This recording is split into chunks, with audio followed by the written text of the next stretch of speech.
ಕೆಲವು ದಿನಗಳಲ್ಲಿ ಸರ್ಕಾರ ಈ ನಿಮ್ಮ ಪ್ರತಿಭಟನೆಗೆ ಬಗ್ಗೆ ಕೆಲವು ದಿನಗಳಲ್ಲಿ ಒಂದು ಸಿಹಿ ಸುದ್ದಿಯನ್ನು ಕೊಡ್ಸಂತ ಒಂದು ಭಾವನೆ ಈಗ ಕರ್ನಾಟಕದಂತ ಒಂದು ನಾನು ನೋಡ್ತಾ ಇದ್ದೇನೆ. ನಾನು ಸ್ವಲ್ಪ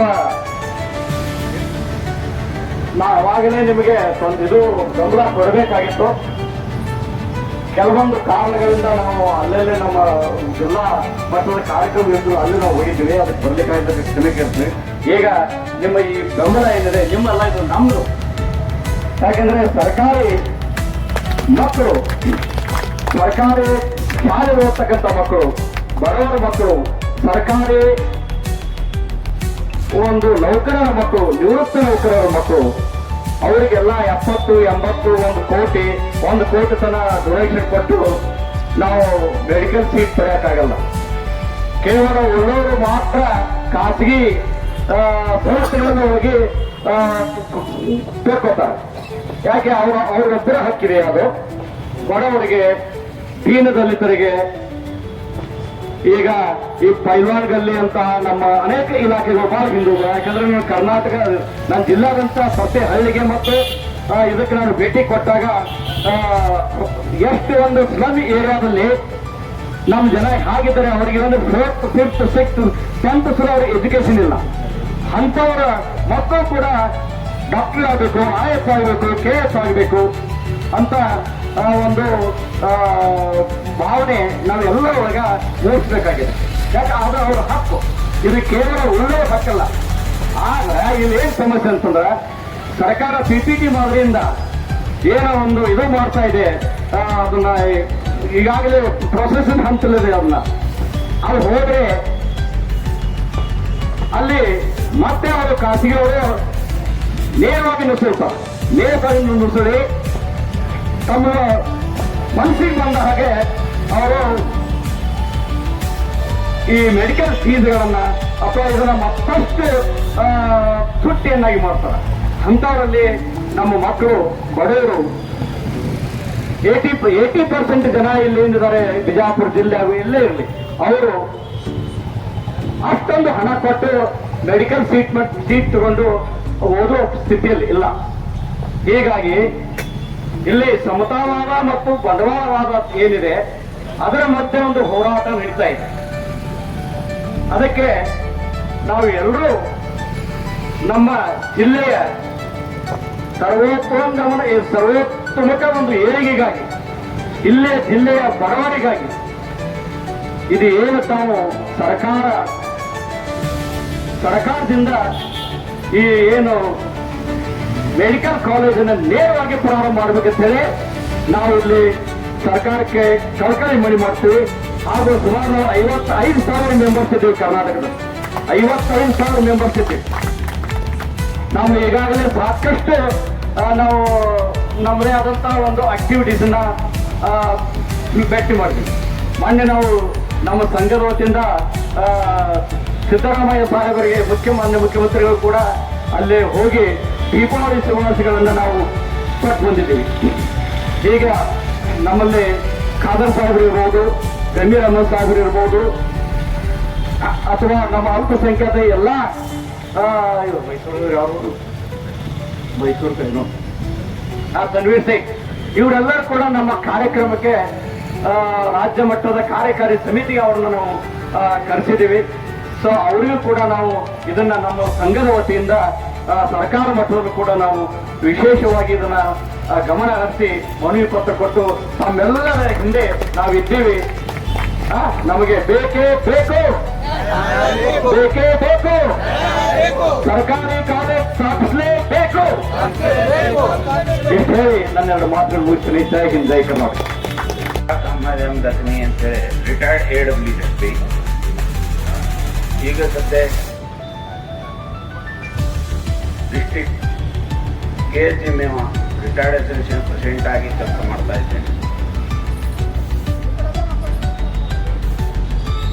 ಇದು ಭಾಳ ಹೆಚ್ಚಿಗೆ ಹೇಳಿಕ್ ಹೋಗಲ್ಲ. ಇಲ್ಲೆಲ್ಲ ನಮ್ಮ ಕಾರ್ಯಕರ್ತರು ಎಲ್ಲರಿಗೂ ನಾನು ನಮಸ್ಕಾರ ಕೇಳ್ಕೊತೀನಿ. ಇದು ಒಂದು ಒಳ್ಳೆಯ ಕಾರ್ಯ, ಪುಣ್ಯದ ಕಾರ್ಯ. ಈಗ ನಾವು ಮಾಡ್ತಾ ಇದ್ದೀವಿ.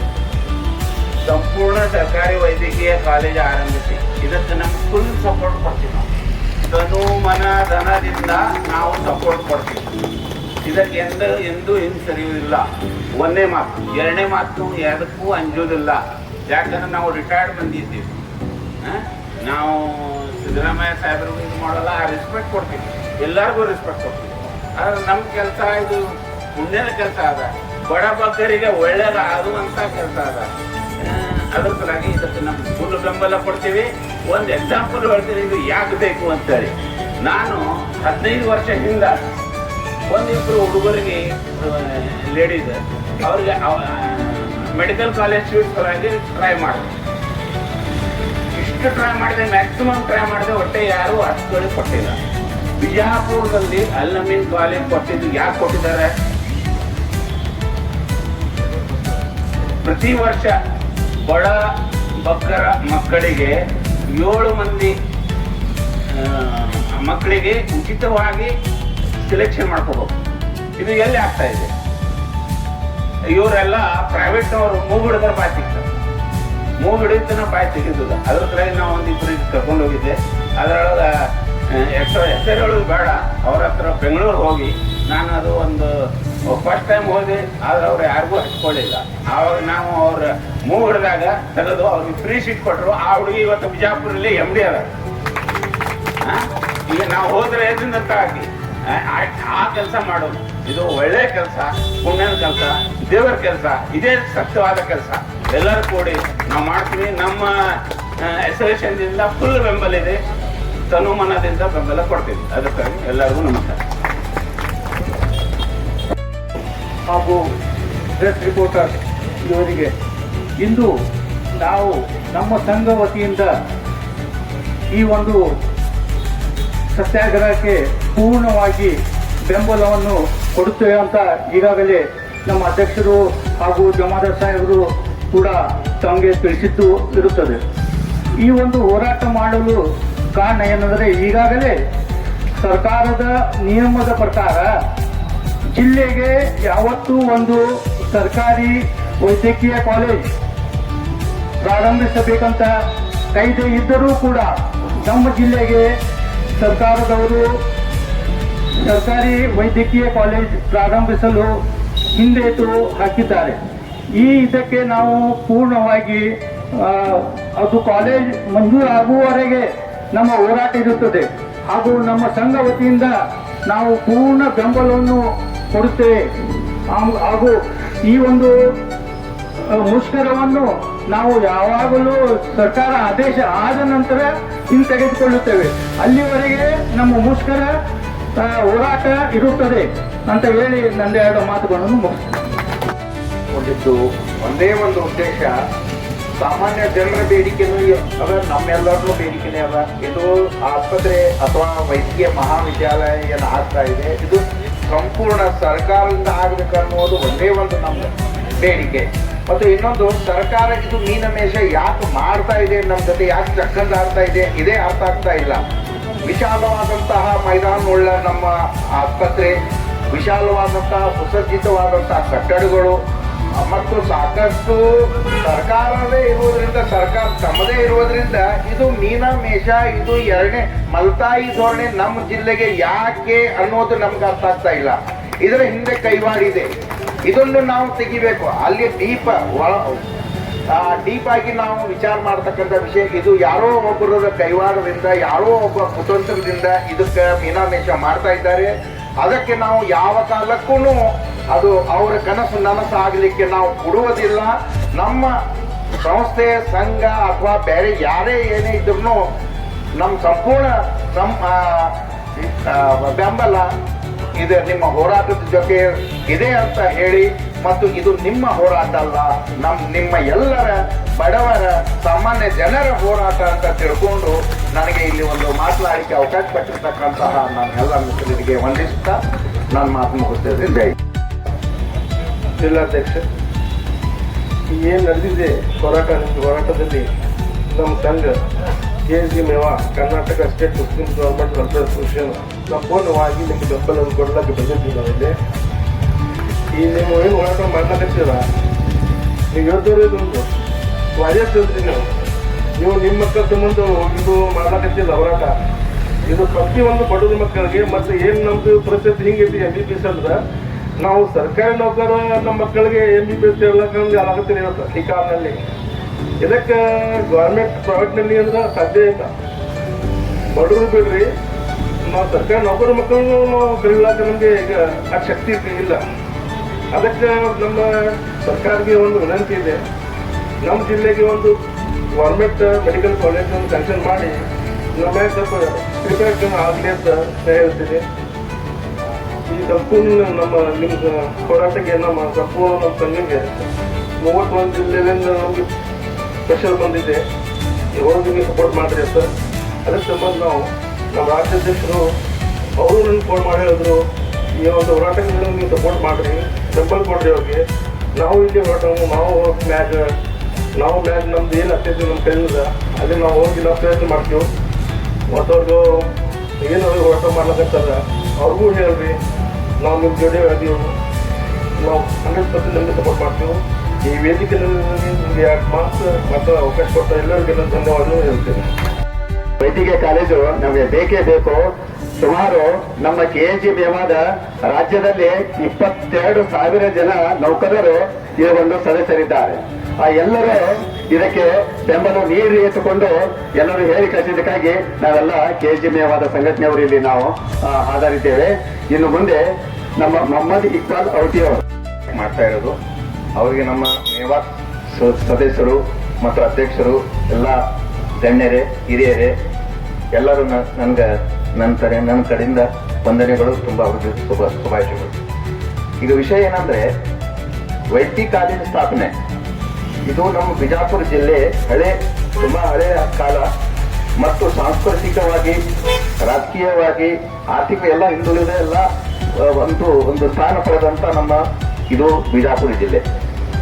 ಬಿಜಾಪುರ ಜಿಲ್ಲೆಯಿಂದ ಬೇರೆ ಆದ ಬಾಗಲಕೋಟೆ ಜಿಲ್ಲೆಯಲ್ಲಿ ಅವರು ವೈದ್ಯಕೀಯ ಕಾಲೇಜು ಸ್ಥಾಪನೆ ಮಾಡಿಕೊಂಡ್ರು. ಆದರೆ ನಮ್ಮ ಕಡೆಯಿಂದ ಬೇರೆ ಆದ ಈ ಬಾಗಲಕೋಟೆ ಜಿಲ್ಲೆ ವೈದ್ಯಕೀಯ ಕಾಲೇಜು ಸ್ಥಾಪನೆ ಮಾಡಿಕೊಂಡ್ರು. ಆದ್ರೆ ನಮ್ಮ ಬಿಜಾಪುರ ಜಿಲ್ಲೆ ಹಳೆಯದು. ನಮ್ಮ ಕಡೆಯಿಂದ ಬೇರೆ ಪಡೆದಂತಹ ಬಾಗಲಕೋಟೆ ಜಿಲ್ಲೆ ವೈದ್ಯಕೀಯ ಕಾಲೇಜು ಪಡೆದ್ರು, ಆದ್ರೆ ನಾವು ಪಡೆದಿಲ್ಲ. ಯಾಕೆ ಹಿಂದೆ ಬೀಳ್ತಾ ಇದೆ? ಅದಕ್ಕೆ ಇದು ವಿಚಾರ ಈ ಸತ್ಯಾಗ್ರಹ ಮಾಡ್ತಾ ಇದ್ರೆ ತುಂಬಾ ಒಳ್ಳೇದು. ಇದಕ್ಕೆ ನಮ್ಮ ಸಂಘದಿಂದ ತುಂಬಾ ಸಪೋರ್ಟ್ ಇದೆ, ಒಳ್ಳೆ ಕಾರ್ಯ ಇದು. ಯಾಕಂದ್ರೆ ಬಡವರು, ಬಗ್ಗರು, ಗ್ರಾಮೀಣ ಅಭಿವೃದ್ಧಿ ಎಲ್ಲ ಮಕ್ಕಳಿಗೆ ಇದೊಂದು ಕಾಲೇಜ್ ಸ್ಥಾಪನೆ ಆದ್ರೆ ತುಂಬಾ ಅನುಕೂಲ ಆಗುತ್ತೆ, ತುಂಬಾ ಒಳ್ಳೇದಾಗುತ್ತೆ. ದೇವ್ರು ನಿಮ್ಗೆಲ್ಲ ಒಳ್ಳೇದು ಮಾಡ್ತಾನೆ ಅಂತ ಹೇಳಿ ಇದು ನಮಗೂ ಕೂಡ ನಮ್ಮ ಸಂಘದಿಂದ ತುಂಬಾ ಸಹಕಾರಿ ಇದೆ ಅಂತ ಹೇಳ್ತಾ ನನಗೆ ಆಡಕ್ಕೆ ತಮ್ಮೆಲ್ಲರೂ ಅವಕಾಶ ಮಾಡಿಕೊಟ್ಟಿದ್ದಕ್ಕೆ ತಮ್ಮೆಲ್ಲರೂ ವಂದನೆಗಳು ಹೇಳುತ್ತಾ ನನ್ನ 4 ಮಾತುಗಳನ್ನು ಮುಗಿಸ್ತಾ ಇದ್ದೀನಿ. ಜೈ ಹಿಂದ್. ಮುಂದೆ ಅಂತ ನಮ್ಮ ಸರ್ಕಾರಿ ನೌಕರರ ಮುಖಂಡರು ಅಂದರೆ ಅಲ್ಪಸಂಖ್ಯಾತ ನೌಕರ ಮುಖಂಡರು ಬಂದು ಎಲ್ಲರೂ ಒಟ್ಟಿಗೆ ಬಂದು ಇದು ಬೆಂಬಲ ಕೊಟ್ಟದಕ್ಕಾಗಿ ಅಭಿನಂದನೆ ಸಲ್ಲಿಸುತ್ತಾ. ಯಾಕಂದ್ರೆ ಯೂಸಲಿ ಸರ್ಕಾರಿ ನೌಕರರ ಒಂದು 100 ತಿರುಪತಿ ಈ ಥರ ಹೋರಾಟಕ್ಕೆ ಬರೋದು ಅಪರೂಪ. ಆದರೂ ಕೂಡ ಈ ಒಂದು ಸಮಾಜದಲ್ಲಿ ಒಂದು ಕಾಣಿಕೆ ಕೊಡಲಿಕ್ಕೆ, ನಮ್ಮ ಸಮಾಜ ಕಾಂಟ್ರಿಬ್ಯೂಷನ್ ಕೊಡಲಿಕ್ಕೆ ಇಲ್ಲಿ ಹೋರಾಟ ಬೆಂಬಲ ಕೊಟ್ಟದಕ್ಕೆ ಧನ್ಯವಾದ ಹೇಳ್ತಾ, ಈ ಒಂದು ಇಲ್ಲಿ ಮಾದರಿ ಏನಪ್ಪ ಅಂತ ಬೇಡ, ಸರ್ಕಾರಿ ವೈದ್ಯಕೀಯ ಕಾಲೇಜು ಬೇಕಂತೇಳಿ ಸುಮಾರು ದಿವಸಗಳಿಂದ ಬಂದು ಅದರಲ್ಲಿ ಟೆಂಟ್ ಹಾಕೊಂಡು ಸುಮಾರು 35 ದಿವಸಗಳಿಂದ ಹೋರಾಟ ಮಾಡ್ಕೊಂಡು ಬಂದಿದ್ದೀವಿ. ಹಲವಾರು ರ್ಯಾಲಿ ಮಾಡಿದ್ದೇವೆ. ಸಿದ್ದೇಶ್ವರದಿಂದ ಎಲ್ಲ ತಾಲೂಕುಗಳಲ್ಲಿ ನಾವು ಪ್ರವಾಸ ಮಾಡಿ ಅಲ್ಲೂ ಕೂಡ ಜನಜಾಗೃತಿ ಮೂಡಿಸಿದ್ದೇವೆ. ಮುದ್ದೇಬಳ, ಸಿಂದಗಿ, ಬಸವನ ಬಾಗೇವಾಡಿ, ಬಬಲೇಶ್ವರ ಈ ಥರವಾಗಿ ಎಲ್ಲ ಕಡೆ ಏನಪ್ಪ ಅಂತ ನಮ್ಮ ಹೋರಾಟ ಸಮಿತಿ ಪದಾಧಿಕಾರಿಗಳು ಹೋಗಿ ಬೆಂಬಲ ಸೂಚಿಸಿ ಅಲ್ಲಿ ಜನ ಆರ್ಗನೈಸ್ ಮಾಡಿ ದುಡಿತಕ್ಕಂಥ ಜನ ಶ್ರಮಜೀವಿಗಳನ್ನ ಸಂಘಟನೆ ಮಾಡಿ ಅಂತ ಕೂಲಿಕಾರರು, ಸಮಾಜ ಕಟ್ಟೆಗಳಿರ್ತಕ್ಕಂಥ ಜನರ ಯಾವುದೇ ಜಾತಿ, ಮತ, ಪಂಥ ಭೇದ ಬರದೆ ಎಲ್ಲ ನಾವು ಸಾಮಾನ್ಯ ವರ್ಗ, ಮಧ್ಯಮ ವರ್ಗದ ಮುಖಂಡ ಸೇರಿಸಿ ಎಲ್ಲ ಮಣಿಪತ್ರ ಕೊಟ್ಟಿದ್ವಿ. ಅದ್ರ ಜೊತೆಗೆ ನಿನ್ನೆಪ್ಪ ಬಂದಿ ಮರಣ ಮಾಡಿದ್ವಿ. ಈಗ ಶಿವ ಸೇರ್ಕೊಂಡು ಇಡೀ ಮಾರ್ಕೆಟ್ನಲ್ಲಿ ಸುತ್ತಾಡಿ ಒಂದು ದೊಡ್ಡ ಮಟ್ಟ ಪಂಚಿ ಮನೆ ಮಾಡಿದ್ವಿ. ಇಡೀ ಬಿಜಾಪುರ ಜನತೆ ಮಾರ್ಕೆಟ್ ಬಂದಂಥ ಸಂದರ್ಭದಲ್ಲಿ ಎಲ್ಲ ಜನ ಭಜನೆ ಮಾಡ್ತಾ ಇದ್ರು. ಎಲ್ಲ ಜನತೆ ಈ ಪಂಚಿ ಮರಗಳಿಗೆ ಬಹಳ ಆಕರ್ಷಿತವಾಗಿ ನೋಡಿದ್ರು. ಯಾಕೆ ಅಂತ ಪಂಚಿ ಮರಿಗೆ ಮಾಡ್ತಾ ಇದ್ರು ಅಂತಕ್ಕಂಥದ್ದು. ಈ ನಿನ್ನೆ ಕೂಡ ಕರಾಳ ದೀಪಾವಳಿ ಮಾಡಿದ್ವಿ. ಈ ಥರವಾಗಿ ಮಾಡ್ತಾ ಇದ್ರು. ಎಷ್ಟೋ ಪ್ರಯತ್ನ ದೊಡ್ಡ ಹೋರಾಟ ಮಾಡಿದ್ರು ಕೂಡ ಸರ್ಕಾರ ಅಂದ್ರೆ ಒಂದು ಮಾಡ್ತಾ ಇರತಕ್ಕಂಥದ್ದು ಪ್ರಶ್ನೆ ಆಗಿ ಉಳಿತಾ ಇದೆ. ಈ ಪ್ರಶ್ನೆ ಒಂದು ಡೌಟ್ ಬರ್ತಾ ಇದೆ, ರಾಜಕೀಯ ಹಿತಾಸಕ್ತಿ ಕೊರತೆ ಅಂತಕ್ಕಂಥದ್ದು. ನೀವು ಮೂಲಭೂತವಾಗಿ ರಾಜಕೀಯ ಪಕ್ಷಗಳಿಗೆ ರಾಜಕೀಯ ಹಿತಾಸಕ್ತಿ ಇರಬೇಕು. ರಾಜಕೀಯ ಹಿತಾಸಕ್ತಿ ಮಾತ್ರ ಜನಪರವಾಗಿ ಕೆಲಸ ಮಾಡೋ ಸಾಧ್ಯತೆ ಐತಿ. ಯಾಕೆ ಇವತ್ತು ಈ ಮೆಡಿಕಲ್ ಕಾಲೇಜ್ ಅವಶ್ಯಕತೆ ಐತಿ? ಪ್ರೈವೇಟ್ ಕಾಲೇಜರಿಂದ ಜನಸಾಮಾನ್ಯರಿಗೆ ತೊಂದರೆ ಆಗ್ತಾ ಇದೆ.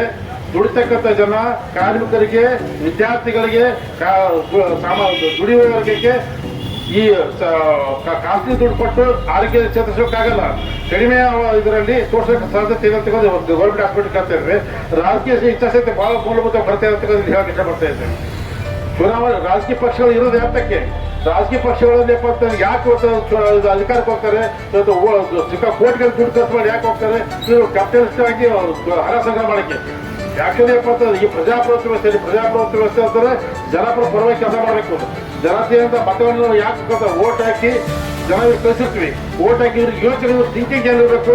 ಕೇವಲ ತಮ್ಮ ಕುಟುಂಬ ಅಭಿವೃದ್ಧಿಗಾಗಿ ಮಾಡ್ಬೇಕಾ, ಇಡೀ ದೇಶ ಅಭಿವೃದ್ಧಿಗೆ ಅಂತ ಮಾಡ್ಬೇಕಾ? ಅವ್ರೇಪ ಅಂತ ಜನಗಳಿಂದ ಮತವನ್ನು ಪಡ್ಕೊಂಡಂತ ವ್ಯಕ್ತಿಗಳು ಜನರ ಪರವಾಗಿರಬೇಕು. ಈ ದುಡಿಯುವ ಜನ, ಸಾಮಾನ್ಯ ಜನ ಎಲ್ಲರ ಯೋಚನೆ ಮಾಡ್ತಕ್ಕಂಥ ಸರ್ಕಾರ ಕರ್ತವ್ಯ. ಯಾಕೆ ಇಡೀ ಜನ ಸಮಾಜ ಇರ್ತಕ್ಕಂಥ ಎಲ್ಲ ಜನ ಕೂಡ ಒಂದು ಟ್ಯಾಕ್ಸ್ ಕಟ್ತೀವಿ ಸರ್ಕಾರಕ್ಕೆ. ಸುಮಾರು 50 ಲಕ್ಷ ಕೋಟಿ ಗಟ್ಟಲೆ ಟ್ಯಾಕ್ಸ್ ಕೊಡ್ತೀವಿ. ಆ ಟ್ಯಾಕ್ಸ್ ಕೊಡೋದ್ರಿಂದ ಸರ್ಕಾರ ಆ ತೆರಿಗೆ ಬಂದಂತ ಹಣ ನಾವೇನ್ರಿ ಸರ್ಕಾರ ಇದು ಜನ ಸರ್ಕಾರ ಮಂತ್ರಿಗಳಿಗೆ, ಮುಖ್ಯಮಂತ್ರಿಗಳಿಗೆ ಭಿಕ್ಷೆ ಕೇಳ್ತಾ ಇಲ್ಲ. ನಮಗೆ ಆಸ್ಪತ್ರೆ ಕಡೆ ನಮ್ಮ ಹಕ್ಕು ಅಂತ ಕೇಳ್ತಾ ಇದ್ವಿ. ಯಾಕೆ ನಾವು ಹಕ್ಕು ಅಂತ ಕೇಳ್ತೀವಿ ಅಂತ ನಾವು ಟ್ಯಾಕ್ಸ್ ಕಟ್ತೀವಿ. ಆ ಟ್ಯಾಕ್ಸ್ ಕಟ್ಟೋ ಮುಖಾಂತರ ನಮ್ಮ ದುಡ್ಡು ತೆಗೆದುಕೊಂಡು ನಮ್ಮ ಅಭಿವೃದ್ಧಿ ಮಾಡ್ಬೇಕು. ಅವರು ನಮ್ಮ ಅಭಿವೃದ್ಧಿ ಅಂತ ಸ್ಕೂಲ್ಗಳಾಗಿರ್ಬೋದು, ಕಾಲೇಜ್ ಆಗಿರ್ಬೋದು, ಮೆಡಿಕಲ್ ಕಾಲೇಜ್ ಆಗಿರ್ಬೋದು, ರಸ್ತೆಗಳಾಗಿರ್ಬೋದು, ಸಾರಿಗೆ ಸಂಪರ್ಕ ಆಗಿರ್ಬೋದು, ರೈಲ್ವೆ ಸಂಪರ್ಕ ಆಗಿರ್ಬೋದು, ಇಡೀ ಜನತೆ ಸರ್ವಾಂಗೀಣ ಪ್ರಗತಿ ಮಾಡತಕ್ಕಂಥ ಕೆಲಸ ಸರ್ಕಾರ ಕೆಲಸ. ಆ ಯೋಚನೆ ಬಿಟ್ಟು ಕೇವಲ ತಮ್ಮ ಬಂಡವಾಳ ಸೇತುವರೆಯಿಂದ, ಸಾಮ್ರಾಜ್ಯ ಸೇತುವರೆಯಿಂದ ದುಡಿಯ ಜನ ಬಡವರಾಗಿರೋದು, ಶ್ರೀಮಂತ ಆಗಿರೋದು ಒಂದು ಕಂದಕ ಸಾಮಾಜಿಕ ಒಂದು ಅಸಮಾನತೆ ಏರ್ಪಾಟಾಗ್ತಾ ಇದೆ. ಸಾಮಾಜಿಕ ಅಸಮಾನತೆ ಎಲ್ಲಿವರೆಗೆ ಜಾಸ್ತಿ ಆಗುತ್ತೆ ಕಂದು ಕಾಣ್ತೇ. ಉದಾಹರಣೆಗೆ ಮೊನ್ನೆ ನೇಪಾಳದಲ್ಲಿ ನೋಡಿದ್ವಿ, ದೊಡ್ಡ ಮಟ್ಟ ಗಲಾಟೆಯಾಗಿ ಪಾರ್ಲಿಮೆಂಟ್ ವ್ಯವಸ್ಥೆ ಚೇಂಜ್ ಆಯ್ತು. ಸಮಾಜದಲ್ಲಿ ಅಸಮಾನತೆ ನಿರ್ಮಾಣ ಆಗಬಾರ್ದು. ಆರ್ಥಿಕ ಅಸಮಾನತೆ ಉಂಟಾದ್ರೆ ಜನ ರಾಜಕೀಯ ವ್ಯವಸ್ಥೆ ಅರಾಜಕತೆ ಹೋಗುತ್ತೆ. ಅರಾಜಕತೆ ವ್ಯವಸ್ಥೆ ಆಗ್ತಾರೆ, ಆಡಳಿತ ವ್ಯವಸ್ಥೆ ಕುಸಿತದೆ. ಅರಾಜಕತೆ ವ್ಯವಸ್ಥೆ ಸೃಷ್ಟಿ ಮಾಡ್ತಕ್ಕಂಥ ಇದೇ ರಾಜಕೀಯ ಪಕ್ಷದವರು, ಕಾಂಗ್ರೆಸ್ ಆಗಿರ್ಬೋದು, ಬಿಜೆಪಿ ಯಾವುದೇ ರಾಜಕೀಯ ಪಕ್ಷ. ಈ ರಾಜಕೀಯ ಪಕ್ಷ ಪ್ರಭುತ್ವವನ್ನು ಹಿಡ್ಕೊಂಡಂತ ಜನ ಸಮಾಜದ ಅಭಿವೃದ್ಧಿ ಕೆಲಸ ಮಾಡಿದ್ರೆ ಮಾತ್ರ ಅದು ಮೆಸೇಜ್ ಬರುತ್ತೆ. ಇವ್ರಿಗೆ ಸಮಾಜದ ಇನ್ನು ಇತಿಹಾಸದಲ್ಲಿ ಅಪರಾಧವಾಗ್ತೀರಿ. ಯಾಕೆ ಈ ಮೊನ್ನೆ ಪುತ್ತೂರಿನಲ್ಲಿ ಮಾನ್ಯ ಮುಖ್ಯಮಂತ್ರಿ ಅವರು ಗೌರ್ಮೆಂಟ್ ಕಾಲೇಜ್ ಕೊಟ್ಟಿರಿ, ಅಲ್ಲಿ ML ಒತ್ತಡ ಆಯ್ತು. ಅವರೇ ಮುಖ್ಯಮಂತ್ರಿ ಹೇಳ್ತಾ ಇದ್ದಾರೆ, ML ಭಾಳ ಒತ್ತಡ ಮಾಡಿದ್ರೆ ನಾವು ಕೊಡ್ತೇವೆ, ನಾವು ಅದಕ್ಕೆ ಕೊಟ್ಟು ಅಂತಿದ್ರು. ಅದೇ ನಮ್ಮ ಬಿಜಾಪುರ ಜಿಲ್ಲೆಯಲ್ಲಿ ಯಾಕೆ ಶಾಸ್ತ್ರ ಒತ್ತಡ ಮಾಡ್ತಾ ಇಲ್ಲ, ಮಂತ್ರಿಗಳು ಯಾಕೆ ಒತ್ತಡ ಮಾಡ್ತಾ ಇಲ್ಲ? ಅಲ್ಲಿ ಮೆಡಿಕಲ್ ಕಾಲೇಜ್ ಕೊಡಕ್ಕೆ ಸಾಧ್ಯತೆ, ಇಲ್ಲಿ ಯಾಕೆ ಕೊಡಕ್ಕೆ ಸಾಧ್ಯತೆ ಇಲ್ಲ? ಇಲ್ಲಿ ಬಿಜಾಪುರ ಚೆನ್ನಾಗಿ ಒಂದು ಆಕ್ರೋಶ, ಜನತೆಯಿಂದ ಆಕ್ರೋಶ ಜಾಸ್ತಿ ಆಗ್ತಾ ಇದೆ. ಆಮೇಲೆ ಇದೇ ಬಾಲಕೋಟೆ ಕಾಲೇಜ್ ಕೊಟ್ಟರು, ಅಲ್ಲಿ ಡಾಕ್ಟರೇಟ್ ಕೊಟ್ಟರು. ಆಮೇಲೆ ಕನಕಪುರಲ್ಲಿ 85 ಕೋಟಿ ಕೊಟ್ಟು, ಜಾಗಲ್ಲಿ 85 ಕೋಟಿ ಕೊಟ್ಟರು. ಆ ಬಿಜಾಪುರಲ್ಲಿ ಬರಕ್ಕೆ ಏನು ಸಮಸ್ಯೆ ಐತಿ? ಆ ಸಮಸ್ಯೆ ಅಂತ ಈ ಜನ ಆಕ್ರೋಶ ಸಿಟ್ಟು ಕ್ರೋಧ ಅಂತ ಜನತೆಯಲ್ಲಿ ಜಾಸ್ತಿ ಬರ್ತಾ ಇದೆ. ಆಕ್ರೋಶ ಸಿಟ್ಟು ಕ್ರೋಧ ಬರ್ತಾರೆ ಜನ ಅಂತ ಯಾವ ಮುಂದೆ ಹೋರಾಟ ಚಳವಳಿ ರೂಪುಗೊಳ್ತಕ್ಕಂಥದ್ದು ಅವಲೋಕನ ಮಾಡೋಕ್ಕಾಗಲ್ಲ. ಆ ನಿಟ್ಟಿನಲ್ಲಿ ಈಗ ಎಲ್ಲಾ ತಾಲೂಕು ಮಧ್ಯದಲ್ಲಿ ನಾವು ಸಂಘಟನೆ ಆಗ್ಯದ. ಈ ಜನಸಾಮಾನ್ಯರಿಗೆಲ್ಲ ಒಂದು ಮೆಡಿಕಲ್ ಕಾಲೇಜ್ ಬೇಕು ಒತ್ತಡ ಮಾಡಿದ್ರು ಕೂಡ ಸರ್ಕಾರ ತಪ್ಪಚಾರ ಸರ್ಕಾರ ಇವತ್ತು ಯಾವುದೇ ಸ್ಪಷ್ಟವಾದ ಹೇಳಿಕೆ ಕೊಡ್ತಾ ಇಲ್ಲ. ಈ ಹಿನ್ನೆಲೆ ಏನಪ್ಪಾ ಅಂತಾರೆ, ಈ ನಾವು ಮುಂದೆ ಬರ್ತಕ್ಕಂಥ ದಿನಗಳ ಇಡೀ ಹೋರಾಟಗಾರರು ಯೋಚನೆ ಇನ್ನೂ ಹೋರಾಟ ದೊಡ್ಡ ಮಟ್ಟ ಹೋರಾಟ ಹಮ್ಮಿಕೊಳ್ಳೋದ್ರಿಂದ ಅನಿವಾರ್ಯ ಪರಿಸ್ಥಿತಿ ಉಂಟಾಗ್ತದೆ. ಗ್ರಾಮದ ಮಂಡಲ ಪಂಚಾಯತಿ ಆಗಿರೋದು, ತಾಲೂಕು ಪಂಚಾಯತಿ ಇಡೀ ಹಳ್ಳಿಯಲ್ಲಿ ವ್ಯಾಪಕ ಹೋಗಿ ಎಲ್ಲಾ ಜನ ಬಿಜಾಪುರ ಬಂದು ದೊಡ್ಡ ಮಟ್ಟದ ಹೋರಾಟ ಆಗ್ತಕ್ಕಂಥ ಜನ ಭಾಳ ಉಳಿದಿಲ್ಲ. ಇದು ಜನ ಜಾಗೃತಿ ಆಂದೋಲನ ಆಗ್ತಾ ಇದೆ. ಈಗ ಇದುವರೆಗೆ ನಾವು ಸಂಘಟನೆ ಹೋರಾಟ ಮುಖಂಡರುಗಳು ಸಂಬಂಧ ಕಮಿಟಿ ಮಾಡಿದ್ವಿ. ಇನ್ನು ಮುಂದೆ ಯಾವ ತರ ಆಗಲ್ಲ. ನಾವು ಎಷ್ಟೇ ಸಂಘಟನೆ ಕಾಲು ಕೊಟ್ಟಾಗ ಇಡೀ ಜನಸಾಮಾನ್ಯ ಎದ್ದು ಬರ್ತಾರೆ. ಇಡೀ ಜನಸಾಮಾನ್ಯದ ಆಕ್ರೋಶ ಬಂದು ವಿಚಿತ್ರ ಚಟುವಟಿಕೆ ಆಗಬಾರ್ದು. ಈ ಸಮಾಜ ಹೊಡ್ತಕ್ಕಂಥ ನಿಮ್ಮ ರಾಜಕೀಯ ವ್ಯವಸ್ಥೆಯಿಂದ ಜನತೆ ವಿಷ ಬೀಜ ಬಿಚ್ಚಿ ಜನರು ಹೊಡಿಲಿಕ್ಕೆ ಪ್ರಜಾಪ್ರಭುತ್ವ ಜನರ ಐಕ್ಯತೆ ತಂದು ಮಾಡಬೇಕು. ಐಕ್ಯತೆ, ಸಮಗ್ರತೆ ಆ ಥರ ಬಾಳದಾಗೋಗೆ ನಿಮ್ಮ ರಾಜಕೀಯ ಧೋರಣೆಯಿಂದ, ನಿಮ್ಮ ರಾಜಕೀಯ ನೀತಿಯಿಂದಾಗಿ ಜನರಲ್ಲಿ ವಿಷ ಬೀಜ ಬಿಚ್ಚಿ ಜನರನ್ನು ವಿಂಗಡಣೆ ಮಾಡ್ತಾ ಇದ್ವಿ. ಐಕ್ಯ ಚಳವಳಿ ಆದಾಗ ಮಾತ್ರ ಒಂದು ಹೋರಾಟ ಪ್ರಬಲವಾಗಿ ಹೋರಾಟ ಮಾಡಿ ಈ ಸರ್ಕಾರಕ್ಕೆ ನಮ್ಮ ಮೆಡಿಕಲ್ ಕಾಲೇಜ್ ಅವಶ್ಯಕತೆ ಪಡ್ಕೊಳ್ಬೇಕಂತ ಅವಶ್ಯಕತೆ ಐತಿ. ಆ ಹಿನ್ನೆಲೆಯಲ್ಲಿ ಅಂತಾರೆ ಇಡೀ ನಾವು ಯೋಚನೆ ಮಾಡ್ಕೊಂಡು ಮುಂದೆ ಬರ್ತಕ್ಕಂಥ ದಿನಗಳಲ್ಲಿ ಹೋರಾಟ ಶೀಘ್ರ ಬಲಿಷ್ಠವಾಗಿ ಹೋರಾಟ ಮಾಡ್ಕೊಂಡು ಸರ್ಕಾರ ಕರ್ತವ್ಯ ನೋಡ್ಬೇಕಾಗಿದೆ. ಯಾಕಂದ್ರೆ ಈಗಾಗಲೇ ಸಮಾಜದಲ್ಲಿ ನೀವು ಸೃಷ್ಟಿ ಮಾಡಿದಂಥ ನೀತಿಯಿಂದಾಗಿ ನೀವು ಏನು ನಿಮ್ಮ ಕೃಷಿ ನೀತಿ ಆಗಿರ್ಬೋದು, ನಿಮ್ಮ ಶಿಕ್ಷಣ ನೀತಿ ಆಗಿರ್ಬೋದು, ನಿಮ್ಮ ಕೈಗಾರಿಕೆ ನೀತಿ ಆಗಿರ್ಬೋದು, ನಮ್ದು ಯಾವುದೇ ನೀತಿ ಇದ್ದು ಕೂಡ ಜನಸಾಮಾನ್ಯರಿಗೆ ಪರವಾಗಿ ಕೆಲಸ ಮಾಡ್ತಾ ಇಲ್ಲ. ನೀವು ಶಿಕ್ಷಣ ನೀತಿ ನೋಡ್ತಾರೆ, ಎಜುಕೇಶನ್ ಸಿಸ್ಟಮ್ ಕೂಡ ಶಿಕ್ಷಣ ರಾಷ್ಟ್ರೀಕರಣ ಮಾಡ್ತಾ ಇಲ್ಲ. ಇಡೀ ಪ್ರೈವೇಟೈಸೇಷನ್ ಮಾಡಿ ಎಲ್ಲ ಸ್ಕೂಲ್ ಕಾಲೇಜುಗಳಿದೆ. ಶ್ರೀಮಂತ ವರ್ಗ ಶ್ರೀಮಂತರಾಗೋದು, ಬಡವರ ವರ್ಗ ಬಿಡೋದು. ಅದಕ್ಕೆ ಸರ್ಕಾರ ಶಾಲೆಗಳು ಬಿಡ್ತಾ ಇವೆ. ಸರ್ಕಾರ ಶಾಲೆ ಮುಚ್ಚೋದ್ರ ಮುಖಾಂತರ ಇಡೀ ಕನ್ನಡ ಅಭಿಮಾನಿಗಳು ಕಡಿಮೆ ಆಗ್ತಾರೆ. ಉದ್ಯೋಗ ಸಿಗ್ತದಲ್ಲ, ಕಾಂಪಿಟೇಷನ್ ಶ್ರೀಮಂತರು ಮತ್ತು ಮಧ್ಯಮ ವರ್ಗ ಮತ್ತು ಗುಡಿ ವರ್ಗದವರು ಕಾಂಪಿಟೇಷನ್ ಮಾಡಕ್ಕಾಗ್ತಾ ಇಲ್ಲ. ಆ ಶಿಕ್ಷಣ ಪಾಲಿಸಿ ನಿಮ್ಗೆ ರಾಂಗ್ ಮಾಡಬೇಕು, ತೆಗಿಬೇಕು. ಶಿಕ್ಷಣ ನೀತಿ ಜನಪರವಾಗಿರ್ಬೇಕು, ನಿಮ್ಮ ಆರೋಗ್ಯ ನೀತಿ ಜನಪರವಾಗಿರ್ಬೇಕು, ಕೃಷಿ ನೀತಿ ಜನಪರವಾಗಿರ್ಬೇಕು. ಎಲ್ಲಿವರೆಗೆ ನಿಮ್ಮ ಆಡಳಿತ ಮಾಡಿದ ವ್ಯವಸ್ಥೆ ನಮ್ಮ ಸರ್ಕಾರ ಪ್ರಭುತ್ವ ಈ ಸರ್ಕಾರ ಏರ್ಪಡ್ತಾರೆ ಜನಪರವಾಗಿ ನೀತಿಯನ್ನು ಮಾಡದೇ ಇದ್ರೆ ಜನರಿಗೆ ಸಮಾಜ ಅಸಮಾನತೆ ಆಗುತ್ತೆ, ಅರಾಜಕತೆ ಆಗುತ್ತೆ, ಬಡತನ ಆಗುತ್ತೆ, ಶ್ರೀಮಂತ ಆಗುತ್ತೆ, ಮಧ್ಯಮ ವರ್ಗ ಇನ್ನೂ ಏರ್ಪಡ್ತಾರೆ ನಾಯಕತ್ವ ಕೊಡಕ್ಕೆ ಅನಿವಾರ್ಯ ಪರಿಸ್ಥಿತಿ ಬರುತ್ತೆ. ಆ ಹಿನ್ನೆಲೆಯಲ್ಲಿ ಏರ್ಪಡ್ತಾರೆ ಆಡಳಿತ ವ್ಯವಸ್ಥೆ ನಿಮ್ಮ ನೀತಿ ನಿಯಮಗಳು ನೀವು ಬದಲಾವಣೆ ಮಾಡಿಕೊಂಡು ನಿಮ್ಮ ಈಗ ಬಲ ಮಾಡ್ಕೊಂಡು ಜನಪರ ಕೆಲಸ ಮಾಡಬೇಕು. ಜನಪರಿಗೆ ಮುಂದೆ ಕೆಲಸ ಮಾಡದಿದ್ರೆ ನೀವು ಬಿಜಾಪುರ ಜಿಲ್ಲೆಯಲ್ಲಿ ರಾಜಕೀಯದಲ್ಲಿ ಇತಿಹಾಸದಲ್ಲಿ ಅಪರಾಧಿಗಳಾಗಿ ಉಳಿತಿರುತ್ತೆ ಅಂತ ಹೇಳ್ತಾ ನಾನು ಮಾತು ಕೊಡ್ತಾ ಇದ್ದೀನಿ.